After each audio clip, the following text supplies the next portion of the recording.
Hi hello welcome back to my channel. అందరూ ఎలా ఉన్నారు? బాగున్నారా? నేనైతే చాలా బాగున్నాను. ఈరోజు మా గోదావరి స్పెషల్ పచ్చి రొయ్యలు, కోడిగుడ్లు, బెండకాయ పులుసు అయితే చూపిస్తున్నాను. దీనికోసం నేను ఇలా రొయ్యలు అయితే తీసుకున్నాను. ఇవి చాలా పెద్ద సైజు రొయ్యలు, గోదావరి రొయ్యలు. వీటితో చాలా బాగుంటుందన్నమాట టేస్ట్. ముఖ్యంగా ఏంటంటే మనం ఈ రొయ్యలకి హెడ్ అయితే తీయము. దాని గురించి చాలా స్పెషల్గా ఉంటుంది టేస్ట్. యూజువల్గా మనం కొంచెం చిన్న రొయ్యలు అయితే హెడ్ తీసేస్తాం కదా, బట్ వీటికైతే మనం హెడ్ తీయము. ఇవి ఫ్రైకి కానీ పులుసుకి కానీ చాలా బాగుంటాయి. ఆ పైన పార్ట్ ఏదైతే ఉందో అది చాలా క్రంచీగా క్రిస్పీగా ఉంటుంది అనమాట కుక్ అయిన తర్వాత. ఇవి మనకి చాలా రేర్గా కూడా దొరుకుతాయి. వనామీ ప్రాన్ అయితే కాదు. ఫస్ట్ మనం దీన్ని మ్యారినేట్ చేసుకోవాలి. దానికోసం నేను బాగా వాష్ చేసి పెట్టుకున్న ప్రాన్స్లో కొంచెం ఉప్పు, పసుపు, అలాగే కారం కూడా వేసుకోవాలి. ఇలా వేసుకున్న తర్వాత మనం వీటిని బాగా మిక్స్ చేసుకోవాలి.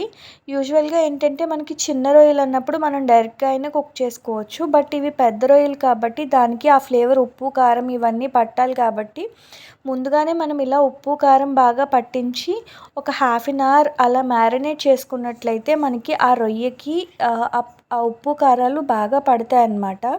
అండ్ తినేటప్పుడు చాలా టేస్టీగా అనిపిస్తాయి. అండ్ మీరు ఎవరైనా నా ఛానల్ని ఫస్ట్ టైం చూస్తున్నట్టయితే ప్లీజ్ నా ఛానల్ని సబ్స్క్రైబ్ చేసి, లైక్ చేసి, షేర్ చేసి మీకు ఈ కర్రీ ఎలా అనిపించింది అన్నది కామెంట్ చేయడం మాత్రం అస్సలు మర్చిపోవద్దు. చూస్తున్నారు కదా, నేను ఈ రొయ్యలు మొత్తానికి పట్టేలాగా ఉప్పు, పసుపు అలాగే కారాన్ని మిక్స్ చేస్తున్నాను. ఇలా మిక్స్ చేసుకున్న తర్వాత ఒక హాఫ్ అన్ అవర్ అయితే పక్కన పెట్టేసుకోవాలి. ఇఫ్ మీకు కావాలంటే దీన్ని రిఫ్రిజిరేటర్లో కూడా పెట్టుకోవచ్చు, లేదంటే బయట అయినా పెట్టుకోవచ్చు ఒక half an hour to 1 hour. చూసారు కదా, ఇప్పుడు ఒక హాఫ్ అన్ అవర్ మ్యారినేట్ చేసిన తర్వాత మనకి ఇలా ఉన్నాయి. ఇప్పుడు మనం దీన్ని కుక్ చేసుకోవాలన్నమాట. ఒక ఖాళీ కడాయి పెట్టుకొని దానిలోని రొయ్యలు వేసేసుకున్నాము. దీంట్లో మనం ఇంకా ఆయిల్ అవి ఏమీ యాడ్ చేయట్లేదు. మీరు ఇవి కనుక స్టోర్ చేసుకోవాలనుకున్నప్పుడు అయితే ఆయిల్ వేసుకుని ఇలా చేసుకోవచ్చు ఈ ప్రాసెస్. బట్ నేను ఇప్పుడు డైరెక్ట్గా కుక్ చేసేస్తాను కాబట్టి దీంట్లో ఆయిల్ అయితే వేయట్లేదు. ఇలా మనం ఇంకేమీ యాడ్ చేయకుండా మూత పెట్టుకొని లో టు మీడియం ఫ్లేమ్లో పెట్టుకొని కుక్ చేసుకుంటే మనకి ఆ రొయ్యల్లో ఉన్న వాటర్ అంతా బయటకు వచ్చేస్తాయి. ఇలా చేసుకోవడం వల్ల ఏంటంటే మనం పులుసు చేసుకునేటప్పుడు చాలా బాగుంటాయి అన్నమాట. అంటే రొయ్యలు కుక్ అవ్వకుండా ఉండడం అలాంటివి ఏం జరగవు. చూస్తున్నారు కదా, ఇలా మనకి వాటర్ అంతా బయటకు వచ్చేస్తాయి.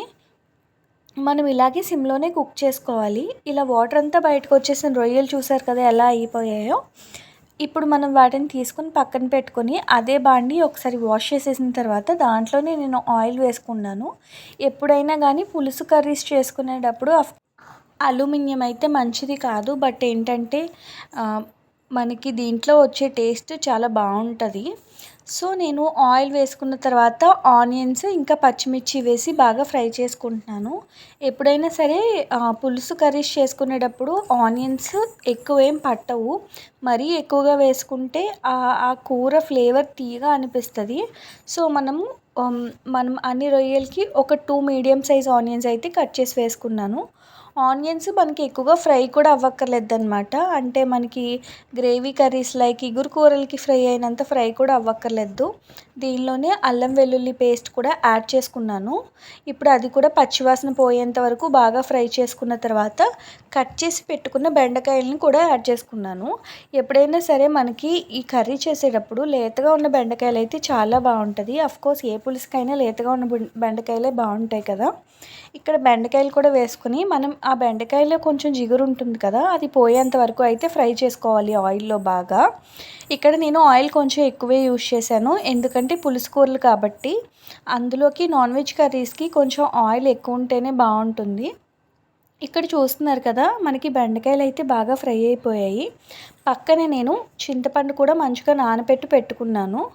ఇప్పుడు ఈ బెండకాయలు కూడా ఫ్రై అయిపోయిన తర్వాత మనము ఈ పచ్చి రొయ్యలను అయితే యాడ్ చేసేసుకుంటాము. దీనిలోనే యాడ్ చేసుకుని ఒకసారి అయితే అలా కలిపేసుకోవాలి.